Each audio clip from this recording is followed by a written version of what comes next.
We'd like to give a big thank you to our sponsor, Northwestern Mutual, Eves Financial Group.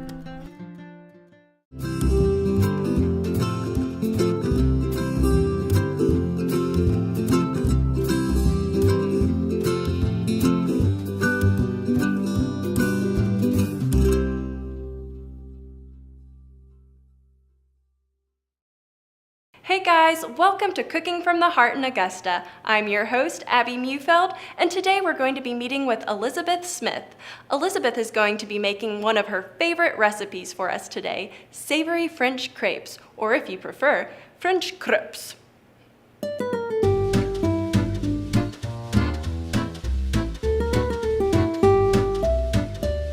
So we're here in the kitchen with Elizabeth. Thank you so much for having us here today. And Elizabeth, tell us a little bit about this recipe.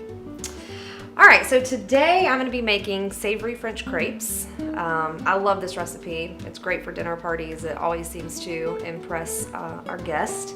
And I kind of got the idea from my future in-laws, actually. Really? Yeah, I took a trip over to Paris several years back with my best friend, and I feel like we ate a crepe on every street corner we could find a crepe stand at. So I hadn't really ever thought about making it at home. And they introduced me to the recipe, so I tried it out a couple times and ended up getting it down pat and really liking it, and now it's one of my go-to fancy recipes. Is it as hard to make as it sounds? It's not, no. There's a little technique involved with the crepes, but it's definitely something anybody can do. So I've always really liked to try new things, and when my fiance and I first started dating, he kept talking about this recipe, and I thought, well, I'm gonna impress him and see if I can do it as good as his family does. So I got the recipe from them. It is a Julia Child's recipe that I've kind of tweaked and changed a little bit on. Yeah, right. Fun. She's an icon. Yes. So that paired with just, you know, the love of food that I've always had, and the fact that I got to experience and eat these crepes firsthand in France, it just really became a go-to recipe for us, and we have them quite a bit. And one of the things that I like is you can vary it. A lot of my family's vegetarian, so you can just cut the meat out and add some extra veggies in there, and it's equally as good, if not better, in my opinion. So there's just a lot you can do with it. That's amazing. Wow. I'm so excited to try these. Let's get cooking. All right, so I know you already went ahead and pre-prepared the batter, but can you walk us through exactly how you made that? Yeah, actually it's pretty easy.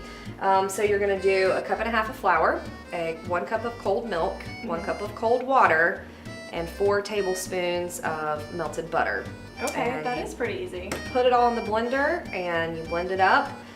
You want to then put it back in the refrigerator for at least 2 hours, preferably overnight. And the reason for that is to release the air bubbles, because you want a nice smooth crepe, not a real... Yeah, you don't want it bumpy. Exactly. Okay, great. So the longer you let it sit, the better. And then I like to put it in a little measuring cup so I can just kind of judge how much I'm putting in the pan, and also it's easier so you're not to pour. pouring too much, in there. Exactly. So I like the temperature pretty hot. You want them to cook pretty quick and not sit too long, because then you have more of an issue with them sticking with the pan and that kind of thing. So I usually let the pan heat up. I cook with gas so it works a little bit quicker, but on the number 5 setting for at least 2 or 3 minutes, just to get good and hot.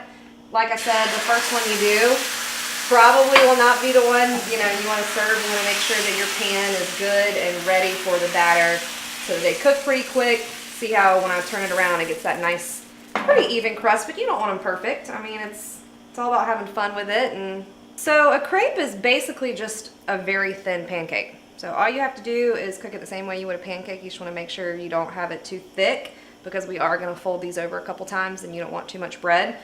So it works the same way. When the batter starts to bubble up and it looks almost done, then you're ready to flip.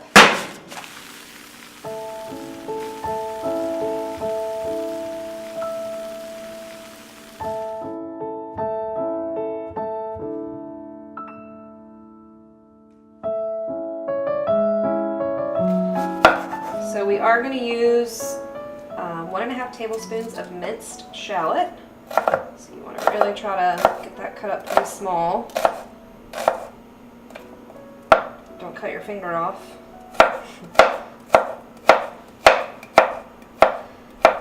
Now it really depends as well. I mean, the recipe calls for it to be minced I'm fine leaving it a little bit chunkier just because I like the flavor. So it's personal preference on that. All right, so the mushrooms, we want to wash them and then remove the stems. We want to get 2 cups total of mushrooms, asparagus, and chicken. So you can kind of eyeball that. I like to cut them up just a little bit smaller. They are going to lose some weight in the oven when we pan roast them because of the water. So, you know, you don't have to get too particular on those. Now the asparagus, you want to break it off at the end and get the bitter ends off. And then we're going to cut these up in about 1/2 inches each.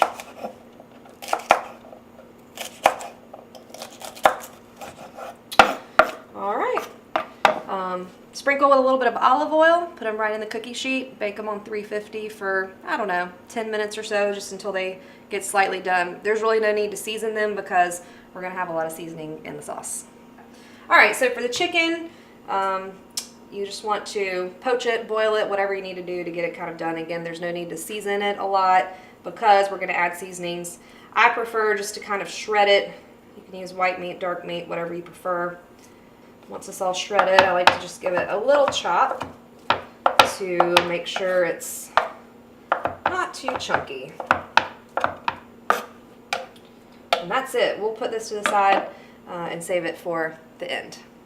Want to get this up to medium-high heat. We've got 1.5 tables of our minced shallots, and we're using 4 tablespoons of butter overall. The first 2 will go in this step of the recipe. So just want to cook that down a little bit, and then we're going to deglaze the pan with some wine. I am going the traditional recipe with the shallots and the butter, but the good thing is if you wanted to add garlic, you could. If there's another herb you're particularly fond of, you can. I'm going to add a little bit of oregano and just a little bit, but again, you can put whatever you want, whatever flavor you want it to have. So, now that those are good and done, the fun part, adding our white wine. Now you can measure it. Can't ever have too much wine. And all you need to do is just let some of it cook off. So we're just going to continue to cook this down until most of the liquid has evaporated. And that's really going to give those shallots a very good flavor, which is very common in French cooking, is to cook some of the things down in either white or red wine and get that good wine flavor into the ingredients.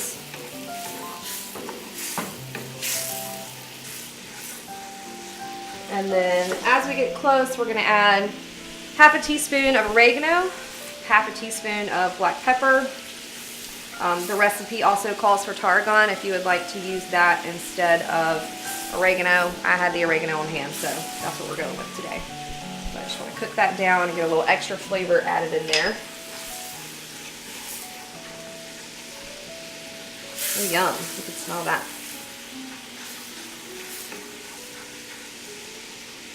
Alright, so that is about where we want it. You can see we've cooked most of the liquid out. We left a little bit in there. It will continue to cook for just a couple minutes, so it's okay if you've got a little bit left. We've got a really nice color here. Those shallots are starting to brown just a little bit. The butter's starting to brown a little bit. That's exactly what we want. So we're going to set this to the side and come back for it in just a minute. So the recipe, you can do this 2 different ways. We want 1 cup of liquid, and typically it's half milk, half chicken stock. I got to cooking and realized I didn't have any chicken stock. So what we're gonna do is do a full cup of milk and substitute with 1 chicken bouillon cube. Now we want to bring this boiling. I'm gonna cheat and do it in the microwave. You can do it on the stove if you'd like. So we'll go ahead and get that up for about a minute. While that's heating up, we're gonna go ahead and cook our butter and flour together, and this is what's really gonna make that sauce thicken up and be really yummy. So, get that going. Now, a lot of times when you're making a sauce and you're cooking the butter and the flour together, they'll ask to brown the flour. We don't really want want to do that here sometimes. It happens, but we just barely want to cook it until it gets a good nutty smell with it. We don't want to overcook it because this is going to stay in the pan for a little while as we're working through getting this sauce made. So the butter's going. We've got 2.5 tablespoons of flour. So we're going to get that going. Nice and thick. Nice and thick. Yep, like I said, see, it's browning a little bit, but we don't want to cook it too much. We want to try to get this whipped up here. So I'm going to switch over here to my whisk to make sure we don't have any lumps. So that's about perfect right there. Now we're going to kill the heat just for a second. Grab this boiling liquid. And we're going to stir this in just a little bit at a time so that it gets constituted perfectly.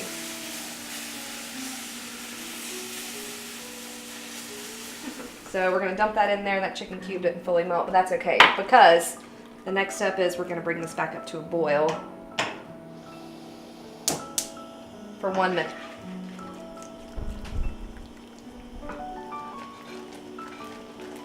All right, now that we've got that cooked down and we brought that to a boil for a minute, we are going to take our 1/4 cup heavy cream and 1 egg yolk. We're going to mix this together and we just want to slowly kind of stir that in. That's what's going to give it that really rich, creamy flavor that we're looking for.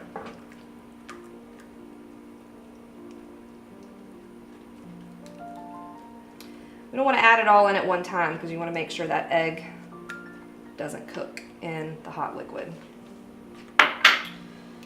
All right, now we're going to bring it back up to a boil for another minute.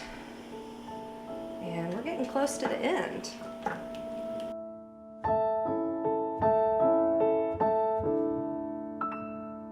All right, so as this is getting close, I'm going to add our wine, shallot, spice mixture in. I want to stir this constantly to make sure nothing burns. I'm going to bring this down just a hair. All right, I think everything's pretty even mixed together. So we got this just about the right thickness, and we don't want to go too much further with cooking because you don't want it to be too thick, and it will get too thick with that flour. So the test is to take your wooden spoon and you want it to just perfectly adhere to the back of that. If it runs off, you know you need a few more minutes. So we've got the sauce prepared, and now we want to mix in all of our goodness. So we've got 1/2 cup of Swiss cheese. So that's gonna bring a really good flavor to it. I think there's some things you can substitute in this recipe. You could substitute the Swiss for maybe a Gruyere cheese or something like that, but you want to make sure you've got something that's got that really strong flavor, because that's what we're looking for here. You smell it? I love cheese. I do too. It's my weakness. And then we've got our 1 cup asparagus mushroom mixed that I pre-did in the oven, and then 1 cup of chopped chicken. And this is really going to pull all of that together. So we want to just fold that in. All right, now we're ready to stuff the crepes. We're going to get the crepe and we're going to get some of our filling here. Now we are going to fold these over, so you don't have to do it too thick because we're going to fold it over in a traditional crepe style. So that looks about right. We're going to come 1 fold here, 1 fold here, and then I'm just going to place it right in the pan. Okay, so in the oven they go for about 8 to 10 minutes, just until those edges are crispy and the filling is warmed all the way through in that crepe. Okay, now's the big moment. We're going to try it. Let's see what it looks like. All right, Abby. Ooh. Oh, savory French crepes. Oh my goodness, Julia Childs. Holy crepe. Elizabeth, you have outdone yourself. This looks amazing. Good job. Well, now it's the big moment. Time to taste it. Yes, this is my favorite part of this show. Oh my gosh. Look at that. Did you see that? Oh my gosh.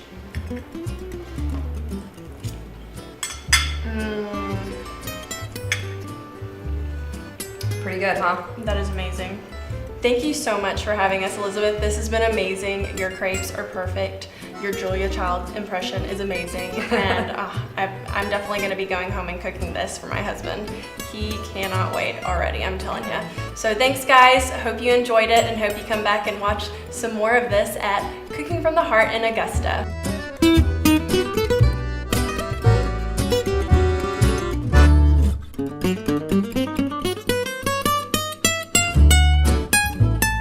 Thank you again to our sponsor, Northwestern Mutual Eves Financial Group.